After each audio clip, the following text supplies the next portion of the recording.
Hello बच्चों, क्या हाल चाल? सब बढ़िया। आई होप सब अच्छे होंगे और क्लास एंजॉय कर रहे हो।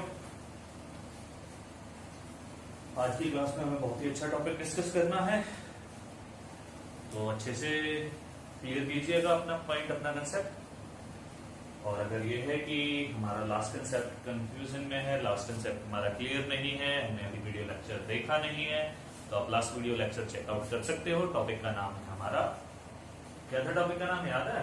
बताया था लास्ट क्लास में मैंने। चलो कोई बात नहीं, मैं बता देता हूँ। टॉपिक हमारा होगा current loop as a magnetic dipole. ठीक है, current loop as a magnetic dipole. उसमें हमने डिस्कस किया था dipole movement, magnetic dipole movement के बारे में। ठीक है, तो कुछ उसी टॉपिक से रिलेटेड, कुछ मिलता जुलता उसी का कंसेप्ट हमने आज की क्लास में डिस्कस करना है। ठीक है जी, तो ये है कि अभी हमने वो टॉपिक, अभी हमने वो लेक्चर, अभी हमने वो वीडियो देखा नहीं है, तो उसके लिए क्या करना है, आपको डिस्क्रिप्शन में लिंक अवेलेबल है, आप वहां से ये चीजें चेकआउट कर सकते हो। ठीक है, तो चलिए बढ़ते हैं अपने टॉपिक के पास। टॉपिक हमें जो आज डिस्कस करना है वो है torque due to a rectangular current carrying coil. ठीक है, हमारे पास क्या है, एक रेक्टेंगुलर करंट कैरिंग कॉइल। उससे रिलेटेड, उसके लिए हमें फाइंड आउट करना है कि उसमें टॉर्क का प्रोडक्शन होगा तो कितना होगा। ठीक है जी, चलिए करते हैं। कंसीडर किया हमने, ये क्या है हमारे पास, ये हो गया रेक्टेंगुलर करंट कैरिंग कॉइल।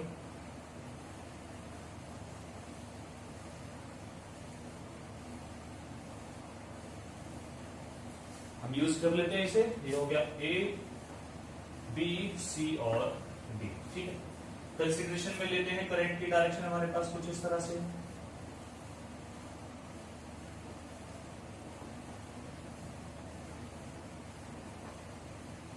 ठीक है, ये करंट की डायरेक्शन हो गई। अब हम आगे कंसीडरेशन में लेते हैं कि हमारा जो मैग्नेटिक फील्ड है ना, वो मैग्नेटिक फील्ड इनवर्ड है। ठीक है, मैग्नेटिक फील्ड क्या है हमारा, इनवर्ड मैग्नेटिक फील्ड।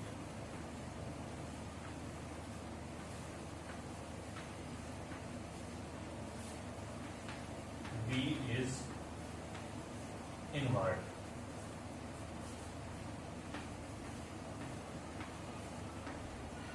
ठीक है जी, जो B है आपका, यानी जो मैग्नेटिक फील्ड है वो क्या है, इनवर्ड मैग्नेटिक फील्ड यूज हो रहा है। ठीक है, चलिए अब हमें क्या करना है, टॉर्क फाइंड आउट करना है। टॉर्क का फाइंड आउट होगा जब ये कॉइल रोटेट होगी। वैसे टॉर्क के लिए मैं बता देता हूं पहले आपको टॉर्क होता क्या है। वैसे हमने टॉर्क जो है इलेक्ट्रिक डाइपोल के लिए भी हमने चेकआउट किया था, उसके लिए भी हमने फाइंड आउट किया था। और आज की क्लास में जो हमने टॉर्क फाइंड आउट करना है वो मैग्नेटिक के लिए है। ठीक है, तो टॉर्क क्या होता है, आपने देखा होगा कि जैसे फोर्स होता है, ठीक है, टॉर्क भी क्या होता है, एक तरह का फोर्स ही है। बस हम कहते हैं कि torque is the rotational analog of force. ठीक है, टॉर्क जो होता है वो क्या होता है, रोटेशनल एनालॉग ऑफ फोर्स होता है। ठीक है, और इसका जो फॉर्मूला होता है, चलो फॉर्मूला मैं आगे डिस्कस करूंगा, अभी हमें टॉपिक पे कंटिन्यू करते हैं। तो देखिए मैंने क्या किया था, हमने कंसीडरेशन में लिया था कि जो करंट है वो करंट डायरेक्शन में चल रहा है ना। ठीक है, मैग्नेटिक फील्ड के बारे में अगर हम बात करते हैं, मैग्नेटिक फील्ड देखिए कहां पर है, मैग्नेटिक फील्ड हमारा क्या है, इनवर्ड। ठीक है, इनवर्ड मैग्नेटिक फील्ड ये होगा। मैग्नेटिक फील्ड अंदर, करंट का ऊपर जा रहा है। तो देखो आपको एक छोटा सा कंसेप्ट यूज करना होगा। हमने एक वीडियो में, एक लेक्चर में टॉपिक डिस्कस किया था, force on A current carrying wire. ठीक है, force on A current carrying wire placed in a magnetic field, ये टॉपिक हमने डिस्कस किया था एक लेक्चर के अंदर। ठीक है, तो उस लेक्चर का हमें छोटा सा कंसेप्ट यूज करना है कि वहां पर फोर्स की डायरेक्शन क्या होती है। याद होगा, नहीं आ रहा तो कोई बात नहीं, मैं बता देता हूं।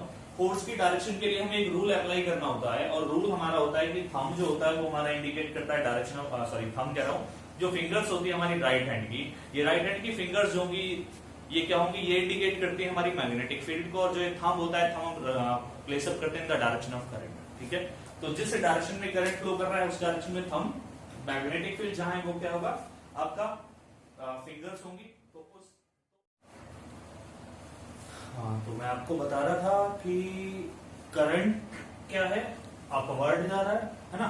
मैग्नेटिक फील्ड कहाँ है, इनवर्ड, मैग्नेटिक फील्ड इनवर्ड है, करंट अपवर्ड है, फोर्स की डायरेक्शन क्या होती है, आपको ये इस डायरेक्शन में फोर्स मिलता है यहाँ पे, ठीक है। ये हम कंसीडर कर लेते हैं, ये F1 है जी, ठीक है।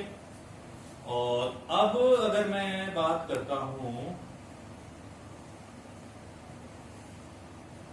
अब अगर हम बात करते हैं, देखिए किस चीज के बारे में, आपके पास क्या है, इस साइड के लिए, ठीक है। मैग्नेटिक फील्ड इनवर्ड, करंट इस डायरेक्शन में चल रहा है, फोर्स की डायरेक्शन क्या लगी हमारे पास, फोर्स की जो डायरेक्शन आती है, फोर्स की डायरेक्शन अगर हम बात करते हैं तो फोर्स की डायरेक्शन हमें मिलती है यहाँ पर, ये इसे हम नाम देते हैं F2, ठीक है। यहां पर अगर हम बात करते हैं, देखिए मैग्नेटिक फील्ड कहाँ है, अंदर, करंट क्या है, नीचे आ रहा है, फोर्स कहां लगा, इस साइड लगा, तो ये हमारे पास डायरेक्शन होगी फोर्स की यहाँ पे, इस फोर्स को हम ले लेते हैं F3, ठीक है। अगर हम बात करते हैं इस पोर्शन के ऊपर, देखिए करंट ऐसे जा रहा है, मैग्नेटिक फील्ड अंदर है, करंट इधर है, मैग्नेटिक फील्ड अंदर, फोर्स कहां लग रहा है, फोर्स ऊपर की तरफ लग रहा है, ठीक है। फोर्स की डायरेक्शन आपको मिलती है कुछ इस तरह से, इस डायरेक्शन को हम नाम देते हैं F4, ठीक है।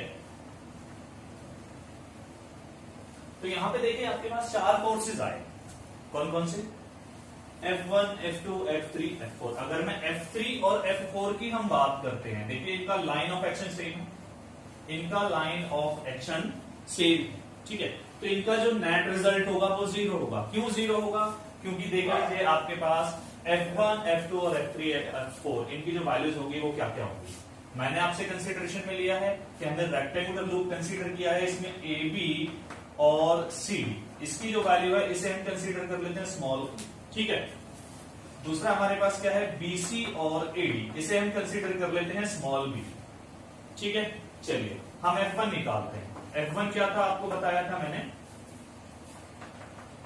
F1 हमारे पास था फोर्स ऑन वायर, कौन सी वायर है, F1 मैंने कंसीडरेशन में लिया था AB के लिए, तो फोर्स ऑन वायर AB, तो क्या आता है F1 इज इक्वल टू, याद होगा फॉर्मूला आपको, ILB साइन थीटा, याद है ना।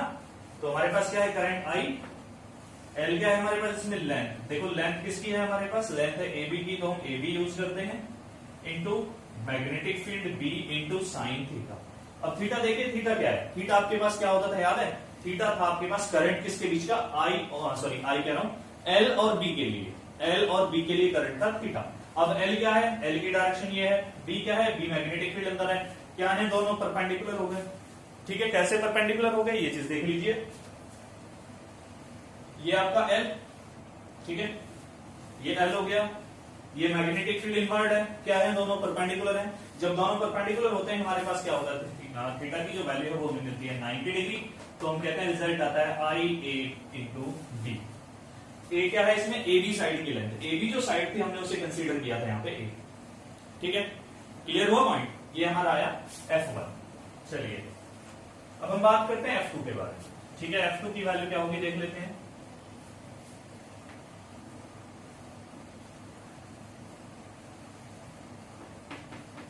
F2 क्या होगा हमारे पास, F2 होगा फोर्स ऑन वायर, F2 कहां है, ये हमारा BC के लिए है, तो हम कहते हैं फोर्स ऑन वायर BC, क्या रिजल्ट आता है, F2 is equal to I into BC into magnetic field into sine theta. अब दोबारा से देखिए I एज इट इज आता है, BC की वैल्यू क्या है आपके पास, BC आपने B कंसीडर किया हुआ है स्मॉल b, तो स्मॉल b हो गया into B sine theta, theta आपके पास वही 90 डिग्री है, इक्वेशन 1, इक्वेशन नंबर 2, ठीक है। तो F2 की वैल्यू आपके पास आती है कुछ इस तरह से। अब हम बात करते हैं F3 के बारे में, F3 हमारे पास क्या होगा, F3 की जो वैल्यू है वो आती है, क्या आती है, फोर्स ऑन वायर,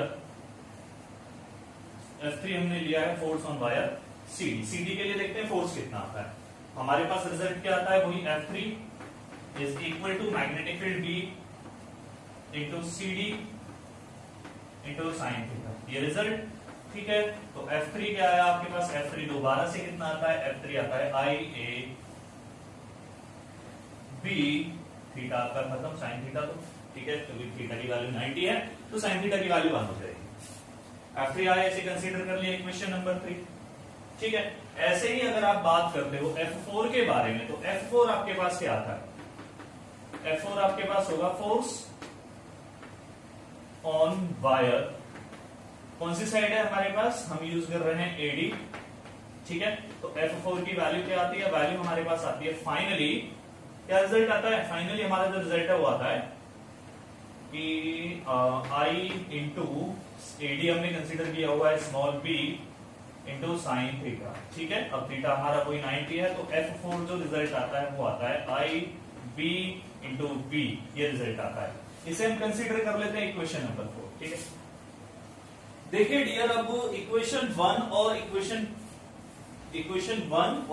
3, इन दोनों इक्वेशंस को हम कंपेयर करते हैं तो हमें एक चीज मिल रहा है, क्या मिल रहा है कि F1 और F3 दोनों की वैल्यूज क्या है, इक्वल है और अपोजिट है, लाइन ऑफ एक्शन भी same.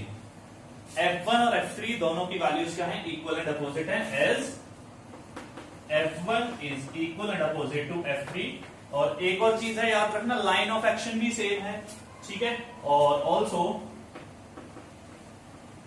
F2 is equal and opposite to F4, ठीक है। ये भी हमारे पास इन दोनों का भी लाइन ऑफ एक्शन सेम है, F2 नीचे F4 ऊपर। ये कह रहा है इस फोर्स से इधर खींचना है वायर को, ये वाली वायर क्या करेगी, इस पर फोर्स इधर लगेगा, मैग्नेटिक इसे इस साइड खींचेगा, ठीक है। तो यहां पर क्या हुआ, line of action same, forces की वैल्यू इक्वल एंड अपोजिट है, तो क्या होता है आपके पास, so finally we can write net force will be 0, ठीक है। तो ये रिजल्ट हमें इंडिकेट कराता है कि जब हम किसी भी लूप को, किसी भी वायर को जो लूप फॉर्म करती है, उस लूप को हम मैग्नेटिक फील्ड में प्लेस अप करते हैं, जो मैग्नेटिक फील्ड है वो यूनिफॉर्म है, तो हमारे पास क्या रिजल्ट आता है, जो मैग्नेटिक फोर्स होगा, नेट फोर्स आएगा, उस फोर्स की जो वैल्यू होगी वो फोर्स हमारा कितना होता है, 0 होता है, ठीक है। और जब फोर्स 0 आ गया तो हमारे पास देखिए टॉर्क भी 0 होगा, टाउ भी 0 होगा। क्यों 0 हो गया, क्योंकि टॉर्क यानी टॉर्क का जो फॉर्मूला होता है फोर्स इंटू परपेंडिकुलर डिस्टेंस, ठीक है। फोर्स इंटू परपेंडिकुलर डिस्टेंस, ठीक है, ये फॉर्मूला होता है हमारे पास टॉर्क का। अब देखिए जब हमारे पास फोर्स ही 0 आ गया तो टॉर्क भी नहीं आएगा, तो हम कहते हैं net torque will be equal to 0, ठीक है। तो ये कब था, ये हमारे पास था, एक छोटा सा पॉइंट आया यहाँ पे, ठीक है। इसने हमें इंडिकेट कराया, क्या इंडिकेट कराया कि जब हमारे पास क्या है, हमारे पास हमने यूज किया मैग्नेटिक फील्ड, ठीक है, मैग्नेटिक फील्ड। और एक और कंसेप्ट आपको याद होगा, मैंने लास्ट क्लास में कराया था आपको, मैग्नेटिक मूवमेंट याद है, क्या था मैग्नेटिक मूवमेंट के लिए। अगर मैं डायरेक्शन निकालता हूं, देखिए चलो, ये मेरे पास क्या आया, फिंगर्स को डाल किया इस डायरेक्शन में, करंट थंब कहां गया, अंदर गया ना, थंब कहां जा रहा है, इनसाइड जा रहा है, ठीक है, थंब इनसाइड हो गया, यानी मैग्नेटिक मूवमेंट की डायरेक्शन इनसाइड हो गई, ठीक है। और अब ये भी पॉइंट है कि मैग्नेटिक फील्ड भी इनसाइड है। अगर आपके पास मैग्नेटिक मूवमेंट और मैग्नेटिक फील्ड इन दोनों की डायरेक्शन सेम है ना, तो आपके पास नेट जो टॉर्क होता है वो 0 आता है। मींस यहां से हम कहते हैं कि जो कॉइल है हमारी वो रोटेट नहीं करेगी, ठीक है। लेकिन हमें क्या कराना है, हमें कॉइल को रोटेट कराना है। ये कंसेप्ट मैंने आपको इसीलिए बताया है क्योंकि अगर आपके पास क्वेश्चन कुछ इस तरह से आ जाए कि आपके पास मैग्नेटिक मूवमेंट और मैग्नेटिक फील्ड के बीच में एंगल 0 डिग्री हो, या फिर आप कह सकते हो कि दोनों सेम डायरेक्शन में है, तो उस केस में कॉइल रोटेशन होगा या नहीं होगा, तो कॉइल में कोई भी रोटेशन नहीं होगा, कोई भी टॉर्क प्रोड्यूस नहीं होगा, ठीक है। क्लियर हुआ पॉइंट, फटाफट से इसे नोट कर लीजिए, आगे बढ़ते हैं। फिर अभी हमने देखा है कि जो कॉइल है वो रोटेट नहीं कर रही है, अब हम देखेंगे कि हमें कॉइल को रोटेट कराना है तो उसमें कुछ ना कुछ करना पड़ेगा। पहले से फटाफट से आप नोट कर लीजिए एक बार।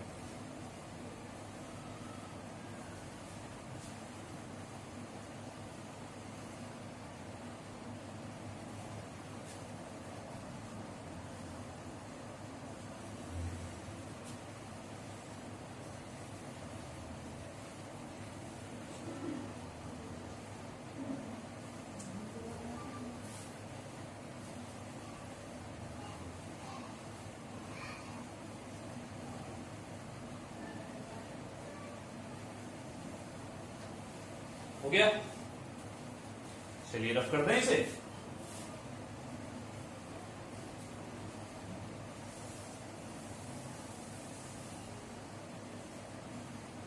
पॉइंट क्लियर हुआ ना, चलिए रफ कर देते हैं। अभी देखो हमने पढ़ा है कि मैग्नेटिक मूवमेंट और मैग्नेटिक फील्ड दोनों सेम डायरेक्शन में है, तो हमारा जो टॉर्क है वो 0 टॉर्क आया, ठीक है। अब हम बात करते हैं किसके बारे में कि हमें टॉर्क प्रोड्यूस कराना, ठीक है। चलिए रफ कर देता हूं। एक चीज याद रखना, टॉर्क की जब बात होगी ना तो लाइन ऑफ एक्शन जो होना चाहिए वो सेम होना चाहिए। Line of action should be same. अगर यहां पर हमें टॉर्क प्रोड्यूस कराना था, कॉइल को रोटेट कराना था, तो एक चीज मस्ट है कि जो लाइन ऑफ एक्शन यानी F2 और F4 है, ये दोनों सेम एक्सिस पर होने चाहिए। ठीक है, मींस इन दोनों की वैल्यूज इक्वल होनी चाहिए और अपोजिट होने चाहिए। और लाइन ऑफ एक्शन मींस आपके पास ये जो एक्सिस यहाँ पे इंडिकेट हो रही है, ये एक्सिस आपकी कॉमन होनी चाहिए। ठीक है, तो रफ कर देते हैं इसे। अब देखते हैं आगे क्या करना है। अब हमें इसे क्या करना है, अब हमें इसे रोटेट करना है। ठीक है, चलो करते हैं रोटेट।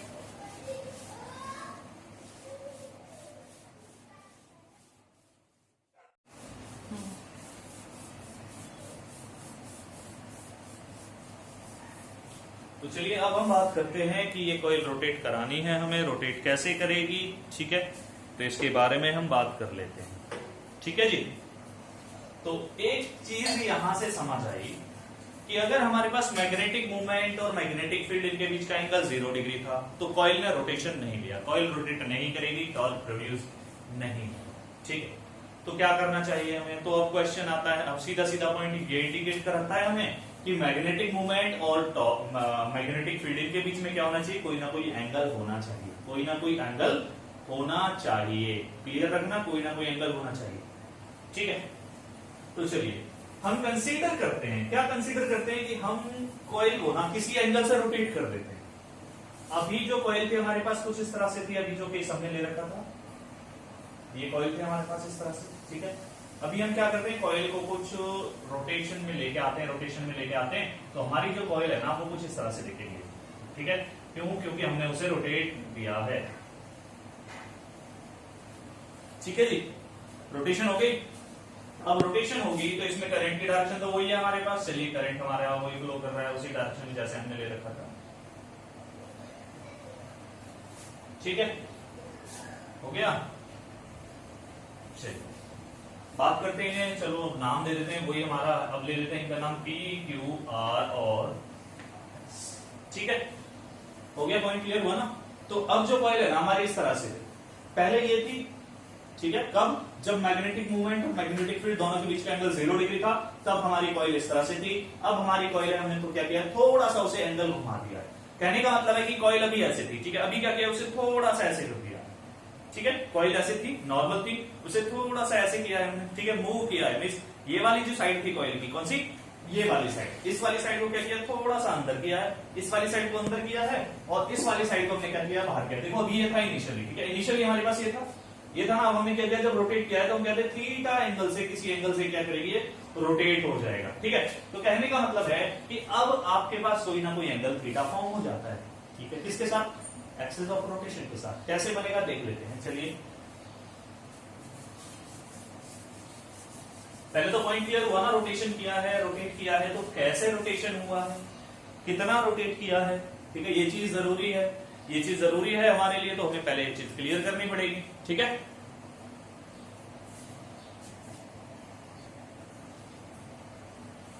तो चलिए अब हम क्या करते हैं, कॉइल को रोटेट करते हैं और क्या करते हैं, करें। तो ये हमारे पास क्या हो गया,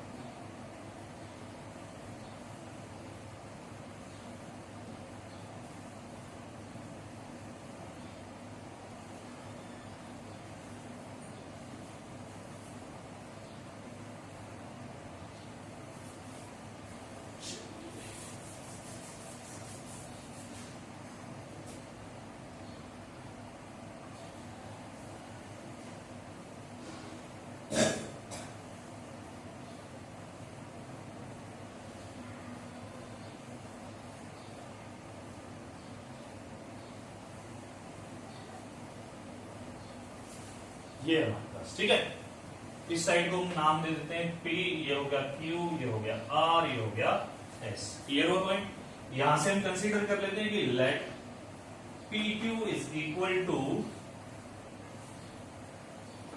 टू RS। इसकी जो वैल्यू है ये L है। ठीक है, और PS इक्वल टू QR, इसकी जो वैल्यू है ये हमने B कंसीडर किया हुआ है। ठीक है, करंट ले लेते हैं। चलिए करंट हमारे पास मूव कर रहा है इस डायरेक्शन में,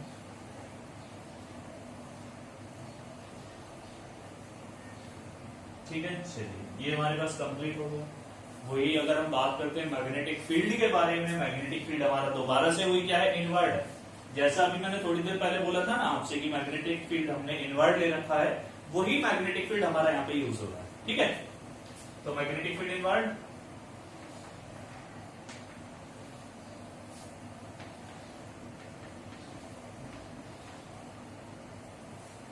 अब देखिए पॉइंट क्या आता है, दोबारा से हम बात करेंगे वही फोर्सेस की डायरेक्शन के बारे में। फोर्स लगाया, करंट ऊपर जा रहा है, मैग्नेटिक फील्ड इधर है, फोर्स इधर, ये हो गया, ठीक है। यहां पे अप्लाई किया फोर्स इधर, रिजल्ट ये आया। ये हमारे पास है F1, ये हमारे पास होगा F3। यहाँ पे अगर हम बात करते हैं तो हमारे पास यहाँ पे क्या आएगा, यहाँ पर जो फोर्स आता है उसकी वैल्यू F2 कंसीडर कर लेते हैं, ठीक है। ये फोर्स होगा हमारे पास F2, और अगर इस फोर्स के बारे में बात करते हैं तो ये फोर्स हमें मिलता है F4, ठीक है ना। क्लियर हुआ पॉइंट। अभी तो हमने क्या किया, फोर्सेस की डायरेक्शन की, ठीक है। अब यहां पर देखिए हमारे पास F1, F2 और F4 ये तो सेम लाइन ऑफ एक्शन है, ठीक है। इन दोनों का लाइन ऑफ एक्शन तो सेम है। अब हम बात करें F1 और F3 की, इनकी वैल्यू भी जो फोर्सेस हैं F1 और F3, इनकी वैल्यू भी सेम होगी, लेकिन लाइन ऑफ एक्शन जो होगा वो लाइन ऑफ एक्शन अलग अलग होगा, अलग अलग होगा। कैसे होगा, चलिए ये हम देख लेते हैं। अभी हमने क्या किया हुआ है, अभी हमने लिया हुआ है कि हमारे पास कॉइल को हमने ऐसे घुमाया, ठीक है, इस तरह से कॉइल हमने इस तरह से घुमा रखा है, ठीक है, इस तरह से, है ना।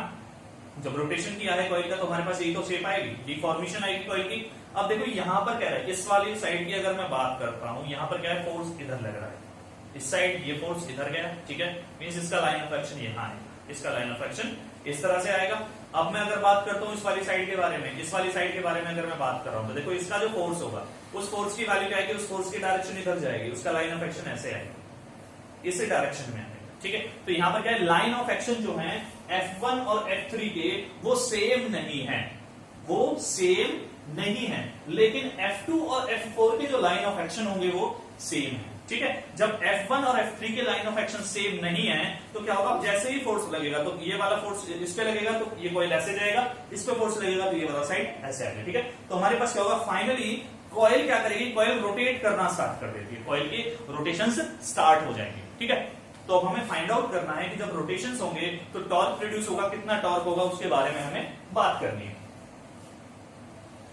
यहां पे मैंने आपसे बोला है कि हमने क्या किया हुआ है, किसी एंगल पर हमने क्या किया, उसे क्या किया है, रोटेट कराया है कॉइल को, ठीक है। तो हमने कंसीडरेशन में ले लिया कि ये जो साइड है ना, ये हमारा जो एंगल फॉर्म हो रहा है यहाँ पे, ये एंगल है थीटा, ऐसे ये भी एंगल हमारा थीटा होगा, ठीक है ना, थीटा एंगल हुआ हमारा।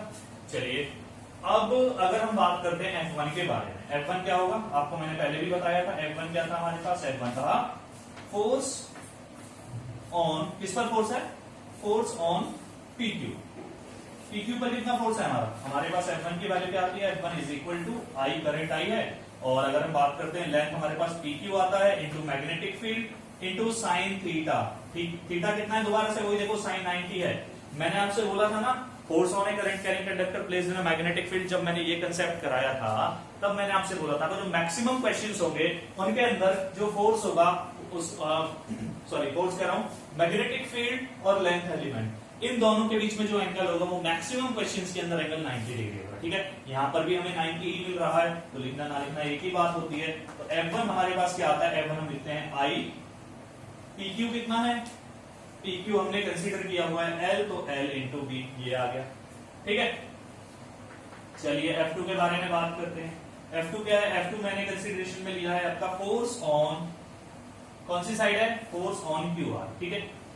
QR पर जो फोर्स लग रहा है उसे हमने नाम दिया यहाँ पर F2। F2 की वैल्यू क्या आती है देख लेते हैं, चलो F2 इज इक्वल टू क्या आता है, I as it is, side है आपकी QR इंटू मैग्नेटिक फील्ड। अब एंगल के बारे में अगर हम बात करते हैं, यहाँ पर देखिए अब हमने क्या किया था, रोटेशन किया उसका, मैंने बोला है ना रोटेशन किया है, रोटेशन किया हुआ है तो यहाँ पर देखिए ये जो एंगल है, ये एंगल थीटा इसने बाहर बना रखा है, ठीक है। लेकिन हमें एंगल कौन सा देखना होता है, हमें वो एंगल देखना होता है जो एलिमेंट और मैग्नेटिक फील्ड के बीच में होता है, मींस लेंथ और मैग्नेटिक फील्ड, मींस ये हमारे पास क्या हो गया, मैग्नेटिक फील्ड की डायरेक्शन हम कंसीडरेशन में ले लेते हैं, और ये हमारे पास क्या था, हमने क्या किया, उसे रोटेट किया हुआ है, ठीक है। रोटेशन किया तो हमारे पास एंगल कितना बचता है, यहाँ पे एंगल बनता है हमारे पास 180 माइनस थीटा, क्योंकि थीटा तो इसने बाहर बना रखा है, ठीक है। हमें एंगल जो लेना है वो अंदर का एंगल लेंगे।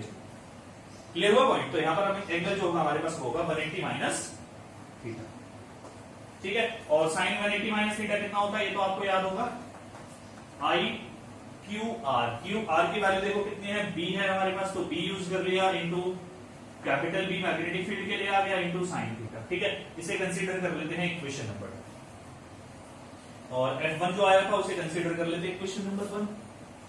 क्लियर हुआ पॉइंट? चलिए, अब जैसे हमने F1 और F2 के लिए वैल्यूज निकाले हैं ना, सेम प्रोसेस में हमने F3 और F4 के लिए वैल्यू निकालनी है। तो देखते हैं F3 कितना आता है।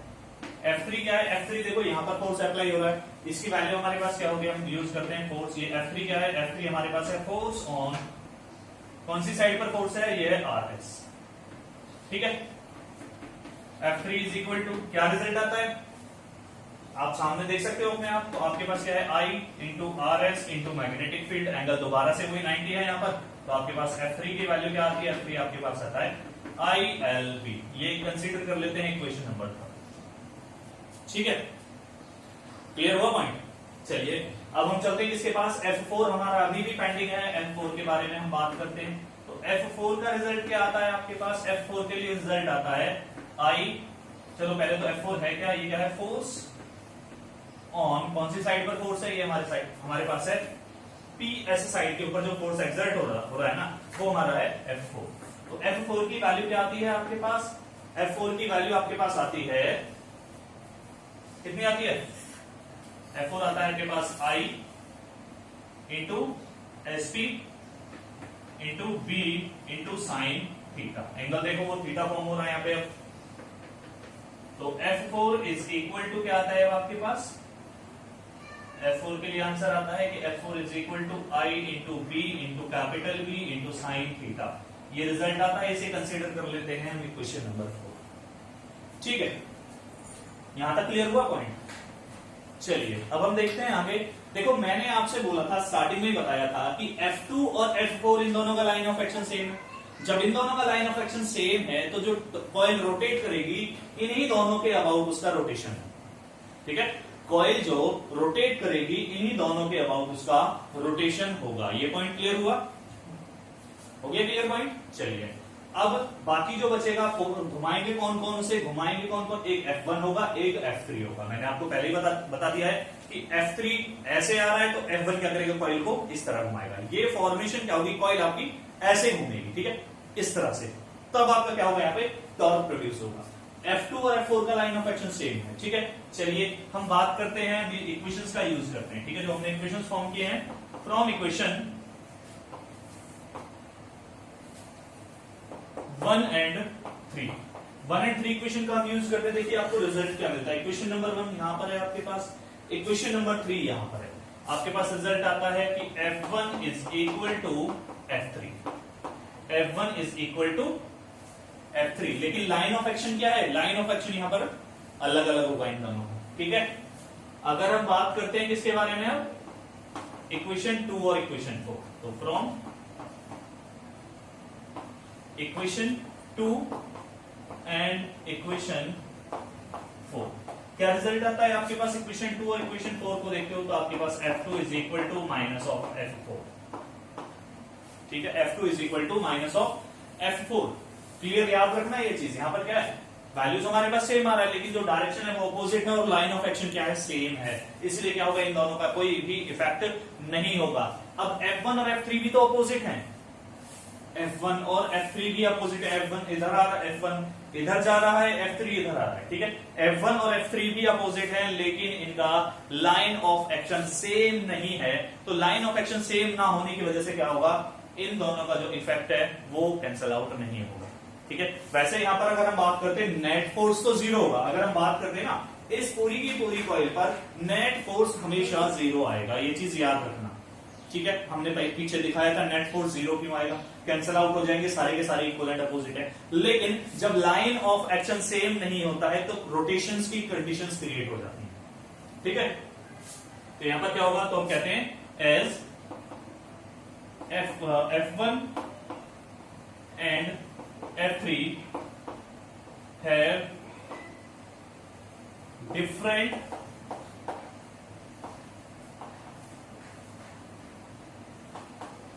line of action. So the coil will start to rotate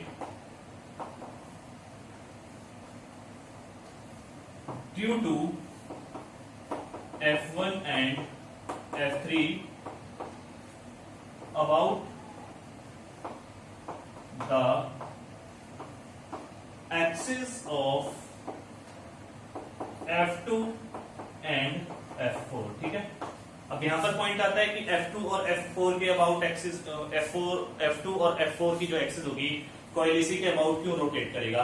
point दोबारा से मैं आपको बोल देता हूं कि F2 और F4 के लिए क्या है, लाइन ऑफ एक्शन जो है वो सेम है, कॉमन लाइन ऑफ एक्शन है। जब लाइन ऑफ एक्शन आपका कॉमन है तो क्या होगा, रोटेशन स्टार्ट होगी, और रोटेशन हमेशा उसी एक्सिस के अबाउट होती है जिस एक्सिस के लिए लाइन ऑफ एक्शन सेम होता है। ठीक है, क्लियर हुआ पॉइंट। चलिए फटाफट से इसे पहले नोट कर लीजिए, फिर आगे चलते हैं।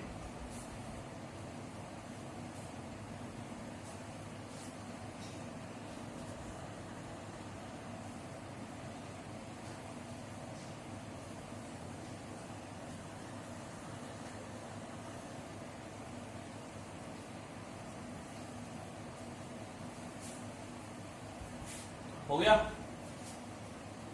जल्दी कीजिए।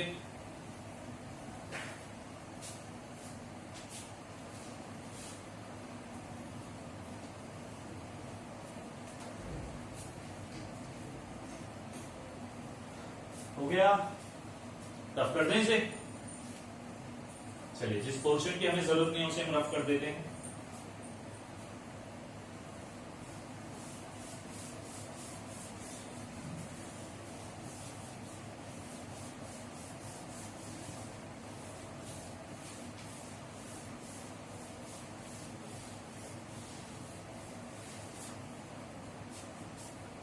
अब देखिए, आपके पास रिजल्ट आया था, अभी अभी आपने फाइंड आउट किया था कि F1 और F3 जो हैं इनकी वैल्यू क्या थी, उनकी वैल्यू थी ILB, ये वैल्यू थी F1 और F3 की। ठीक है, तो जो कॉइल होगी इसी अमाउंट के फोर्स की हेल्प से क्या करेगी, रोटेट करना स्टार्ट करेगी। ठीक है, और जब रोटेशन होगी तो क्या होगा, टॉर्क प्रोड्यूस होगा।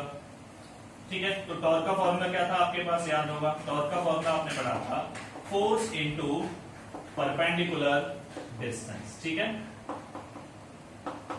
फोर्स इनटू परपेंडिकुलर डिस्टेंस, यही फॉर्मूला था ना आपके पास। तो क्या करना है, इसी का यूज करना है। तो फोर्स के बारे में हम बात करते हैं। फोर्स हमारे पास कितना आता है, इन दोनों में से किसी सिंगल फोर्स का यूज होगा, क्योंकि आर जो हमारे पास फोर्स होता है ना, दोनों फोर्स सेम है, तो क्या करेंगे, एक ही फोर्स का यूज कर लेंगे, क्योंकि उसी से हमें टॉर्क पता चल जाएगा।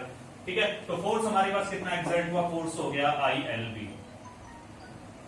ठीक है जी, अब क्या बचा हुआ हमारे पास, दूसरा पॉइंट बचता है परपेंडिकुलर डिस्टेंस। अब पॉइंट कहता है परपेंडिकुलर डिस्टेंस कहां से निकालें। परपेंडिकुलर डिस्टेंस क्या होगी, परपेंडिकुलर डिस्टेंस हमारे पास होगी, आपको ये अच्छे से पता होगा कि जिस एक्सिस के अबाउट रोटेशन होती है, जिस डिस्टेंस के अबाउट रोटेशन होती है, उसी डिस्टेंस को हम नाम देते हैं किसका, परपेंडिकुलर डिस्टेंस का। यही था ना पॉइंट हमारे पास। तो चलिए सॉल्व करते हैं, देखते हैं क्या होता है क्या नहीं होता। परपेंडिकुलर डिस्टेंस कैसे निकालेंगे, देखिए ये हमारे पास क्या था, ये हमने कंसीडर कर रखा था, हमारे पास क्या थी, ये साइड थी हमारे पास PS। ठीक है, ये साइड हमने ले रखा था PS। यहां पे हमारे पास ये क्या था, ये एंगल फॉर्म हो रखा था, हमने लिया था ये एंगल थीटा। ठीक है, इस एंगल को हमने कंसीडर किया था थीटा। थीटा क्या था, एंगल लिया था हमने किसमें, मैग्नेटिक फील्ड और लाइंस, यानी कि जो एक्सिस थी हमारे पास, किसकी एक्सिस, करंट कैरिंग वायर की। ठीक है, उसकी जो एक्सिस थी उसके अकॉर्डिंग उनको मैग्नेटिक फील्ड और एक्सिस के बीच में जो एंगल है वो थीटा ले रखा है हमने। अब यहां पर अगर हम बात करते हैं परपेंडिकुलर डिस्टेंस के बारे में, तो हमारे पास कुछ इस तरह से फॉर्मेशन होती है ये। ठीक है, देखिए यहां पर भी एंगल थीटा बन रहा है हमारे पास, इस साइड को हम नाम दे देते हैं टी का, इस पॉइंट को। ठीक है, तो हमारे पास जो परपेंडिकुलर डिस्टेंस होगी ना, परपेंडिकुलर डिस्टेंस होगी हमारे पास S और T। ठीक है, परपेंडिकुलर डिस्टेंस हमारे पास होगी ऐसी, तो यहां पर हम लिख देते हैं torque is equal to ILB into ST। अब प्रॉब्लम आती है कि जी ST की वैल्यू क्या होगी, ठीक है। एस टी की वैल्यू क्या होगी? एस टी की वैल्यू अगर आप निकालने जाते हो, देखिए ट्रिग्नोमेट्री का रेशो हम यूज करते हैं। ट्रिग्नोमेट्री का रिलेशन का रेशो हमसे क्या कहता है, हमें साइड कौन सी निकालनी है, हमें एस टी निकालनी है। पता क्या है हमें इसमें, हमारे पास जो साइड है हमें पीएस की वैल्यू पता है ना, है ना पीएस हमारे पास, तो हमने क्या किया S T divide by PS. चलिए देखते हैं क्या होता है, S T divide by PS, देखते हैं क्या बनेगा क्या नहीं बनेगा।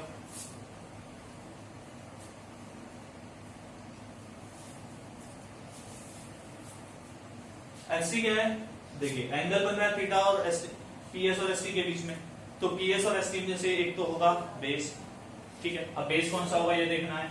अब देखिए एस टी हमें बेस दिख रहा है, क्लियर क्लियर, ठीक है, एस टी बेस हो गया। पीएस हमें निकाल पता है, पीएस क्या है यहाँ पे, पीएस हाइपोटेन्यूस है, तो बेस बाय हाइपोटेन्यूस क्या होता है हमारे पास, बेस बाय हाइपोटेन्यूस होता है हमारा cos थीटा। तो यहां से हम कहते हैं S T is equal to PS cos theta, ठीक है। तो S T is equal to PS, PS क्या है, पीएस देखो आपने माना हुआ था पीएस की वैल्यू आपके पास थी स्मॉल पी, तो हमने यूज किया small B into cos theta, ठीक है। तो सब करते हैं वैल्यू, तो टॉर्क कितना आता है I L small B into capital B cos theta, ये रिजल्ट आया, ठीक है। अब देखो एल इंटू बी, एल क्या था, रेक्टेंगुलर कॉइल थी, रेक्टेंगुलर कॉइल की लेंथ हमने एल ले रखी थी, बी हमने कंसीडर किया होता उसका ब्रेड, तो लेंथ इंटू ब्रेड क्या होता है, तो सीधा सीधा सिंपल सा पॉइंट है सर, ये भी आप क्या पूछ रहे हो हमसे, ना ये सोच रहे होंगे। एल इंटू बी क्या होता है हमारे पास, एल इंटू बी हो जाता है एरिया, रेक्टेंगल का area into magnetic field into cos theta, ठीक है। यहां तक हुआ। चलिए अब एक पॉइंट मैं आपको क्लियर करता हूं, यहां से एक हमारे पास ना एक एंगल, ये कंप्लीट ये जो फॉर्मेशन है ना, ये जो एंगल बचा हुआ है, इस एंगल को हम नाम देते हैं यहाँ पर, ये एंगल होगा अल्फा, तो ये एंगल थीटा है, ठीक है। और ये वाला जो एंगल है कौन सा एंगल, ओनली ये वाला एंगल, ठीक है, ये वाला एंगल, इस एंगल को हम नाम देते हैं यहाँ पर अल्फा। अल्फा क्यों, ये एंगल कौन सा, ये कंफ्यूजन आ रहा होगा आपके माइंड में कि अल्फा कौन सा एंगल ले लिया सर ने यहाँ पे। अल्फा जो एंगल होगा हमारे पास, अल्फा होगा एंगल, एक मैग्नेटिक फील्ड होता है रेडियल मैग्नेटिक फील्ड, ठीक है। रेडियल मैग्नेटिक फील्ड क्या होता है मैं आपको थोड़ा सा आगे बताऊंगा, अभी इसी वीडियो में, इसी लेक्चर के अंदर थोड़ा सा आगे बताऊंगा, अभी हमारा काम नहीं है उसका, ठीक है। तो यहाँ पर जो अल्फा एंगल है वो क्या होगा हमारा, वो एंगल होगा किसका, रेडियल मैग्नेटिक फील्ड के लिए, ठीक है। तो यहाँ पर हमारे पास रिजल्ट आता है, अगर हम देखते हैं theta plus alpha, theta plus alpha, ये दोनों क्या है, ये दोनों हमारे पास हैं, किसकी वैल्यू है, थीटा प्लस अल्फा। अगर हम बात करते हैं थीटा प्लस अल्फा, ये जो है ये कंप्लीट फॉर्म हो रहा है 90 डिग्री अंदर, ठीक है। अगर आप यहां से थीटा निकालने जाते हो, थीटा आपके पास क्या आता है 90 माइनस अल्फा, थीटा की वैल्यू आती है आपके पास 90 माइनस अल्फा, ठीक है, क्लियर हुआ ना पॉइंट। तो अब क्या करना है, इस थीटा की वैल्यू को यहां पे प्लेस अप करोगे, तो आपके पास रिजल्ट क्या आता है, फाइनली हम लिखते हैं this implies tau is equal to क्या आता है, I A B into cos of 90 minus alpha, ये रिजल्ट आया। तो टॉर्क कितना आ गया finally, I A B 90 minus cos 90 minus alpha क्या होगा आपका, साइन अल्फा, ठीक है, साइन अल्फा होगा। अब यहां से पॉइंट आता है आई इंटू ए, याद है कुछ क्या था, आई इंटू ए, याद नहीं आ रहा सर, याद नहीं आ रहा, हमने तो बोलते हैं ना, यही सोच रहे होंगे। लास्ट वीडियो में मैंने आपको बताया था कि आई और लास्ट वीडियो में मैंने आपसे बोला था कि आपके पास आई इंटू ए, ठीक है, आई इंटू ए, ये क्या होता है आपको याद होगा, मैग्नेटिक मूवमेंट हमने बात की थी इसके बारे में, ठीक है। तो याद रखना है इस चीज को। तो हमारे पास क्या था, as I A is equal to N, तो फाइनली क्या लिखते हैं यहां से, tau is equal to N B sine alpha, ठीक है, ये रिजल्ट आया। अब यहाँ पे अल्फा के बारे में मैंने आपसे बोला था, थोड़ी देर बाद बताऊंगा आपको, और जब आप इसे अरेंज करते हो तो आपका जो रिजल्ट आता है वो आता है एन क्रॉस, ठीक है, एन क्रॉस, ये क्या होगा आपका, ये होगा आपका यहाँ से जो टॉर्क प्रोड्यूस होगा, जितना टॉर्क प्रोड्यूस होगा किसके लिए, कब, जब आप किसी कॉइल को रोटेट कराओगे, कहा मैग्नेटिक फील्ड के प्रेजेंस में, तब जो टॉर्क प्रोड्यूस होगा वो आप यहां से कैलकुलेट करोगे, ठीक है। चलिए फटाफट से एक बार इसे नोट कर लीजिए, फिर आगे बढ़ते हैं। चलो एक पॉइंट और छोटा सा क्लियर कर देता हूं मैं यहीं पे कि अगर आपके पास n नंबर ऑफ टर्न्स होते हैं, चलो पहले आप इसे नोट कर लीजिए फिर आगे बढ़ेंगे।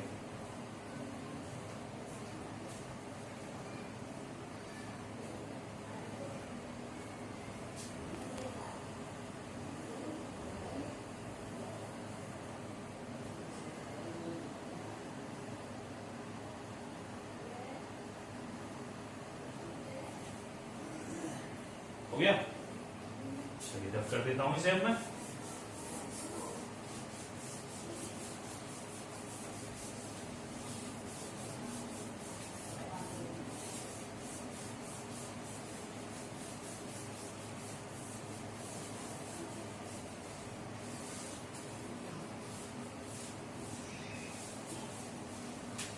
अब अगर पॉइंट आपके पास आता है, क्या आता है कि हमारे पास अगर if n be the number of turns, ठीक है, अगर n हमारे पास क्या है, नंबर ऑफ टर्न्स है, दिस इंप्लाइज टॉर्क क्या बन जाता है हमारे पास, टॉर्क हमारे पास रिजल्ट मिलता है NIAB sin, ठीक है, ये रिजल्ट आएगा। अब आपके पास क्या था NIA, ये क्या होगा, अब इसे हम मैग्नेटिक मूवमेंट से रिप्लेस करेंगे तो NB साइन अल्फा, ये हमारा रिजल्ट आएगा, ठीक है। अब दोबारा से रिजल्ट आपको वही मिलता है, tau is equal to n cross b, ठीक है, ये रिजल्ट क्लियर हो पॉइंट। अब इसके लिए हम कुछ स्पेशल केसेस देख लेते हैं।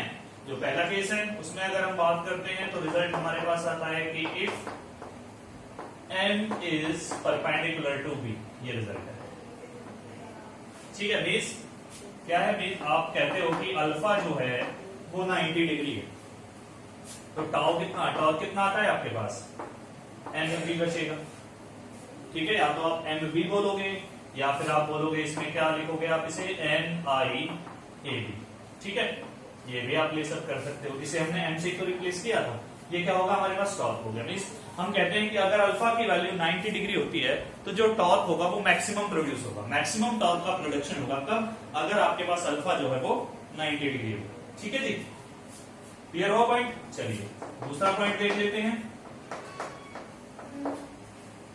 दूसरा पॉइंट क्या होगा आपके पास, इफ अल्फा इक्वल टू 0 और 180, ठीक है, अल्फा की वैल्यू 0 और 180 मींस आपके पास जो रिजल्ट है वो है M is parallel to B और M is anti parallel to B। अगर रिजल्ट कुछ इस तरह से कि मैग्नेटिक फील्ड और मैग्नेटिक मूवमेंट ये क्या है, एक दूसरे के पैरेलल हैं या एंटी पैरेलल हैं, तो टॉर्क जो होगा उस टाइम पे वो 0 होता है और ये जो रिजल्ट आता है इस रिजल्ट को हम बोलते हैं मिनिमम। और यहाँ पर जो ये रिजल्ट था हमारे पास 90 के लिए, ये रिजल्ट था मैक्सिमम, ठीक है, क्लियर हुआ पॉइंट। चलिए फटाफट से नोट कर लीजिए, फिर आपको रेडियल मैग्नेटिक फील्ड के बारे में बताते हैं क्या होता है।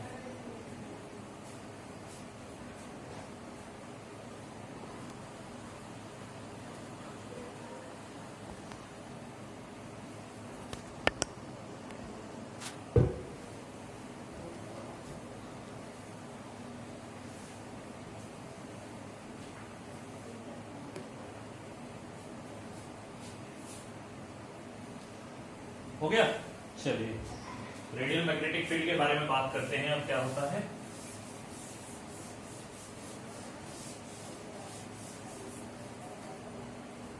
सही से देखना, ठीक है, रेडियल मैग्नेटिक फील्ड, इस कंसेप्ट का यूज हमें अगले लेक्चर में करना है, ठीक है। रेडियल मैग्नेटिक फील्ड का जो यूज है हम अगले लेक्चर में करने वाले हैं। हमारा जो नेक्स्ट लेक्चर है वो मूविंग कॉइल गैल्वेनोमीटर का होगा, बहुत अच्छा टॉपिक है, इंपॉर्टेंट भी है, ठीक है।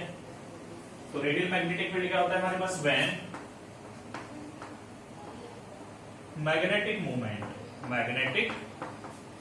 Movement and magnetic field are perpendicular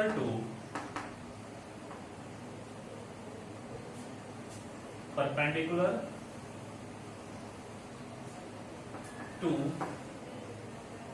each other, each other.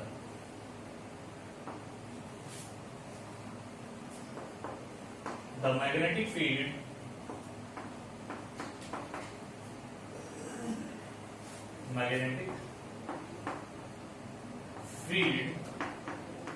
is said to be radial magnetic field. ठीक है, ये तो होता है आपका रेडियल मैग्नेटिक फील्ड. अब एक क्वेश्चन है छोटा सा, देखते हैं क्या होता है. क्वेश्चन आपके पास आता है कि विच क्वांटिटी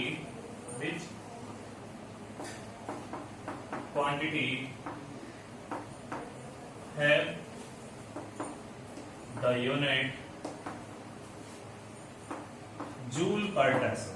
ठीक है, आपको बताना है कि कौन सी क्वांटिटी है जिसके लिए जो यूनिट है वो जूल पर टेस्ला होता है. चलो सोचिए इसके बारे में, सोचिए.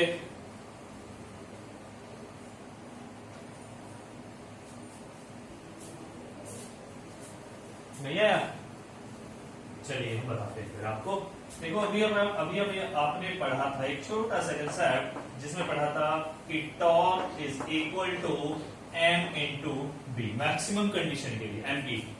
याद है ना, m is magnetic moment and b is magnetic field. अगर हम बात करते हैं टॉर्क के बारे में, देखिए टॉर्क के लिए हमने यूनिट पढ़ी हुई है कि जो टॉर्क होता है वो होता है फोर्स इंटू डिस्टेंस, मींस हम कहते हैं न्यूटन मीटर. ठीक है, और जो न्यूटन मीटर है ना जूल के बराबर ही होता है. तो हम यहां से कह सकते हैं torque will be joule M as it is. और बी के लिए यूनिट होती है हमारे पास टेस्ला. तो हमारे पास मैग्नेटिक मोमेंट के लिए रिजल्ट क्या आता है, जूल पर टेस्ला. ठीक है, तो जूल पर टेस्ला क्या है, यूनिट होती है किसकी, मैग्नेटिक मोमेंट की या फिर मैग्नेटिक डाइपोल मोमेंट. ठीक है, और एक और छोटा सा पॉइंट है कि मैग्नेटिक मोमेंट और मैग्नेटिक डाइपोल मोमेंट के लिए एक ये यूनिट भी होती है. ये क्या है यहाँ पर, एम्पियर, और ये क्या होता है, एम मीटर स्क्वायर. ठीक है, capital M magnetic moment, small M metre. ठीक है, क्लियर हुआ पॉइंट. चलिए आई होप आपको टॉपिक क्लियर हुआ होगा, आपके कंसेप्ट क्लियर हुए होंगे. और अगर कोई भी कंफ्यूजन रहता है, कोई डाउट रहता है किसी भी टॉपिक के रिगार्डिंग, किसी भी स्टेप के रिगार्डिंग, तो आप कमेंट बॉक्स में कमेंट करके अपना डाउट क्लियर कर सकते हो. ठीक है, चलिए मिलते हैं नेक्स्ट क्लास में, तब तक के लिए बाय बाय.